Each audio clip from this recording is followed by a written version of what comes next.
Okay, so lots to track in terms of specific stocks as well. Gary Schlossberg is Global Strategist at Wells Fargo Investment Institute. Gary, great to have you with us here. Thanks very much. Do you believe the next 48 hours with the US CPI number and the FOMC decision after that could be pivotal for markets? And which side are you leaning on? Well, I think it could be pivotal for markets in the near term. Longer as we extend into 2023, there still is the issue of the earnings outlook, as you mentioned earlier. I think the street is still a little high in their earnings estimate. We are below consensus, and we still think there has to be an adjustment there as the economy goes through an economic slowdown. But for now, at least, if we can get a CPI in the U.S. that's somewhere between that around that 7.3% year-over-year rate that the market is anticipating, I think we can build on the increases in the market, the rally in the market that we've seen of late. If that CPI comes in year-over-year higher than expected, anywhere in that 7.3 to about 7.7% range, which is where we were in October, we could see the market begin to sell off, at least for a time. India is a very different beast, right, Gary? Because we are now seeing the inflation come off as well. The macro situation in India is improving and we've been hitting all-time highs. Do you think irrespective of the global macro situation, India will continue to chug along on the upside?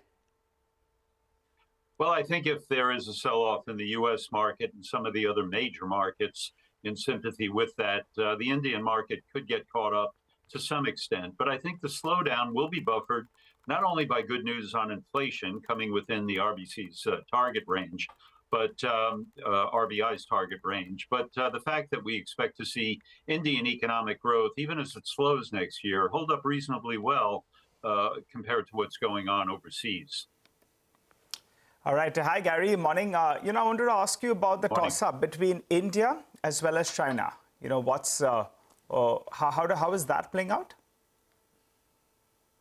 Well, I still think India looks reasonably good over the next year compared to China. The good news for China is that they have lifted some of the COVID restrictions. The bad news is that the COVID infection rates continue to rise against a healthcare system that may not have the capacity to fully deal with the increases in infection rates that we expect to see. So any benefit that we expect to see to the economy from a more liberal COVID policy could be offset by households holding back a bit, afraid to get out there and shop, to spend. And on top of that, China has some other issues as well with their property market and with the overseas market, which is weighing on exports. When you put all that together, I think all in all, India continues to look better over the next year compared to the Chinese market, even as the Chinese economy recovers to a moderate extent. Gary, that earnings point that you made, I think you were alluding to that call from Morgan Stanley about earnings recession. In the last, 15 years or so, whenever we've had a recession, it's been deflationary, right? Take the 2008, which was the big one, of course. But no, I don't think anyone, or I don't know if you do, expects inflation to come off to 2% in 23. Maybe it'll come down a little bit. It drops to, say, 3%, 3.5% by the end of the year, so average of 5%. Is there a difference between a recession with still inflation reasonably okay, as opposed to a recession in a deflationary environment? Because recession with deflation is earnings contraction. Whereas if you don't believe that, then earnings may not fall very much. They may not grow, but they may not fall very much. Any thoughts? Yeah, I think to a point, if we do get inflation falling, and I might add that we are in that optimistic camp. We do see inflation falling down perhaps below 3% by the end of next year. There are several reasons for that. But to your point, if inflation doesn't come down that rapidly, and pricing power behind that continues to hold up reasonably well, and it's really more of a cost phenomenon where we get inflation coming off further up the pipeline. Clearly, margins won't be hit quite as hard. And if the recession is as moderate as we think it will be, that could be good news for corporate earnings. But even with that, we think that the earnings outlook, as laid out by the consensus, the kind of decline that we may expect to see in the consensus is still a bit moderate. We would look for a more of a sharper slowdown in earnings, in part because our inflation outlook is more sanguine. We do have inflation falling to about 2.5%, perhaps even lower than that by the end of next year. Okay, so finally, to sum it up for an Indian viewer, if you're saying that India is better than China on one hand and India is also doing well on its own, does India top the charts in terms of emerging markets for you, at least in 2023? Well, our view on emerging markets is cautionary next year. We do think there will be more dispersion, especially as the global economy recovers. But for next year, we continue to focus on the U.S. market. Out beyond that, as the global economy recovers, we think India is still pretty well placed, even though valuations aren't as cheap as they are elsewhere, pretty well placed to do reasonably well in that global economic recovery with a renewed focus on the emerging market space.